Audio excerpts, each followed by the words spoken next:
the self is real.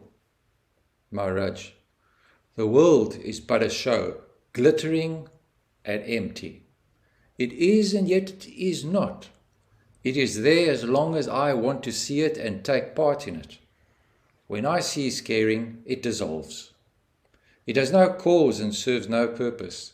It just happens when we are absent-minded. It appears exactly as it looks, but there is no depth in it, no meaning. Only the onlooker is real. Call him self or Atma.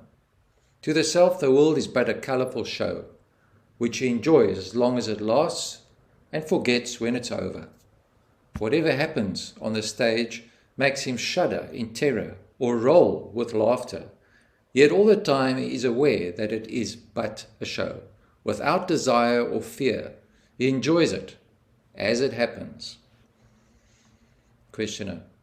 The person immersed in the world has a life of many flavors. He weeps, he laughs, he loves and hates, desires and fears, suffers and rejoices. The desireless and fearless Jani, what life has he? Is he not left high and dry in his aloofness? Maharaj. His state is not so desolate. It tastes of the pure, uncaused, undiluted bliss. He is happy and fully aware that happiness is his very nature and that he need not do anything, nor strive for anything to secure it. It follows him, more real than the body, nearer than the mind itself. You imagine that without cause that there can be no happiness. To me, dependence on anything for happiness is utter misery. Pleasure and pain have causes, while my state is my own, totally uncaused, independent, unassailable. Questioner. Like a play on a stage, Maharaj. The play was written, planned and rehearsed. The world just sprouts into being out of nothing and returns to nothing. Questioner. Is there no creator? Was not the world in the mind of Brahma before it was created? Maharaj. As long as you are outside my state, you will have creators, preservers, and destroyers.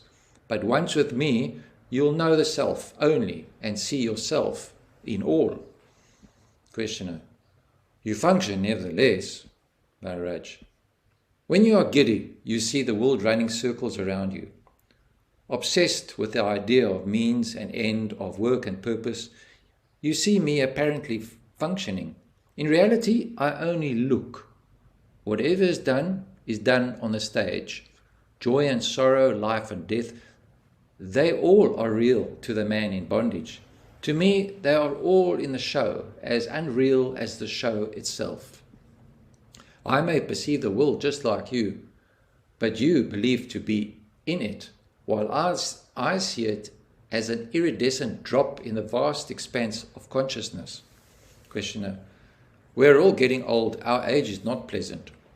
All aches and pains, weakness and the approaching end. How does a Johnny feel as an old man? How does his inner self look at his own senility? Maharaj. As he gets older, he grows more and more happy and peaceful. After all, he is going home, like a traveller nearing his destination and collecting his luggage. He leaves the train without regret.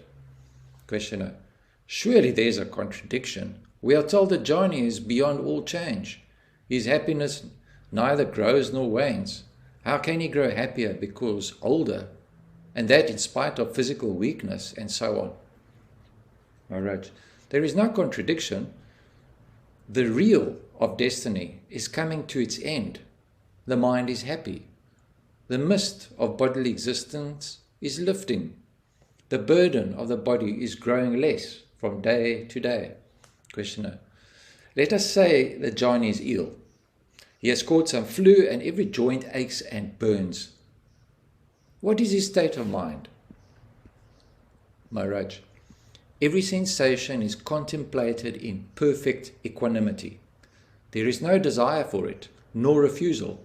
It is as it is, and then he looks at it with a smile of affectionate detachment. Questioner. He may be detached from his suffering, but still it is there. Maharaj, it is there, but it does not matter. Whatever state I am in, I see it as a state of mind to be accepted as it is. Questioner, pain is pain. You experience it all the same. Maharaj, he who experiences the body experiences its pains and pleasures. I am neither the body nor the experiencer of the body. Questioner, let us say you are 25 years old. Your marriage is arranged and performed and the household duties crowd upon you. How would you feel? Maharaj, just as I feel now. You keep on insisting that my inner state is molded by outer events. It is just not so. Whatever happens, I remain. At the root of my being is pure awareness, a speck of intense light. This speck, by its very nature, radiates and creates pictures in space and events in time, effortlessly and spontaneously. As long as it is merely aware, there are no problems. But when the discriminative mind comes into being and creates distinctions, pleasure and pain arise. During sleep, the mind is in abeyance, and so are pain and pleasure. The process of creation continues, but no notice is taken. The mind is a form of consciousness, and consciousness is an aspect of life. Life creates everything, but the Supreme is beyond all.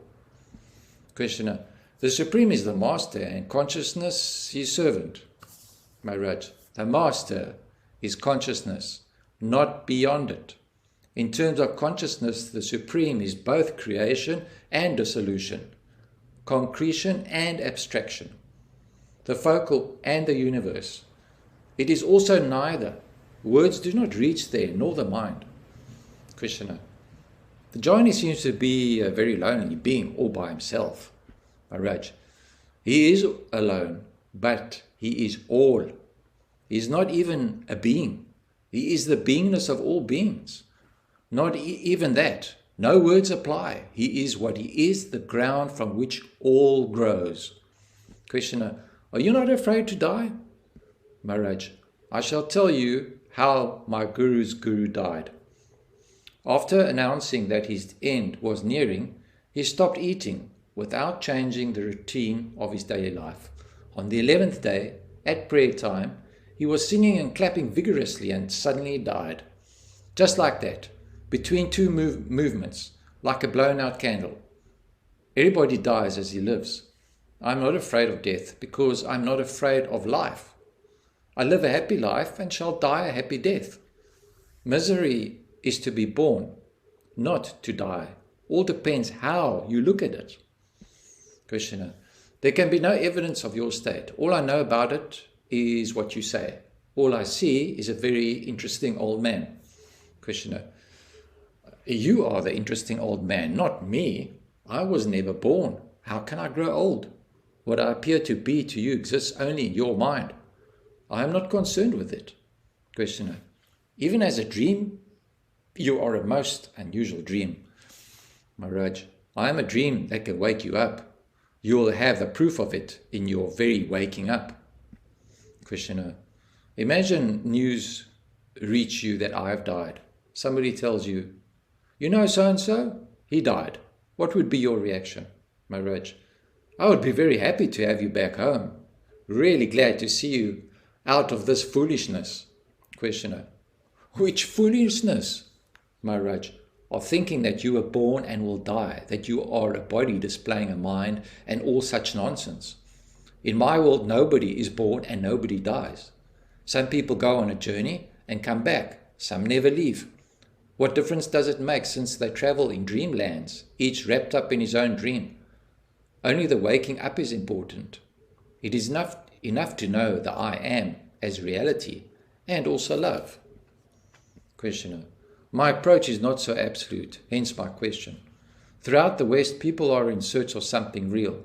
They turn to science, which tells them a lot about matter, a little bit about the mind, and nothing about the nature and purpose of consciousness. To them, reality is objective, outside the observable and describable, directly or by inference. About the subject aspect of reality, they know nothing. It is extremely important to let them know that there is reality and it is to be found in the freedom of consciousness from matter and its limitations and distortions. Most of the people in the world just do not know that there is reality which can be found and experienced in consciousness. It seems very important that they should hear the good news from somebody who has actually experienced. Such witnesses have always existed and their testimony is precious. Maharaj, of course, the gospel of self-realization, once heard, will never be forgotten. Like a seed left in the ground, it will wait for the right season and sprout and grow into a mighty tree.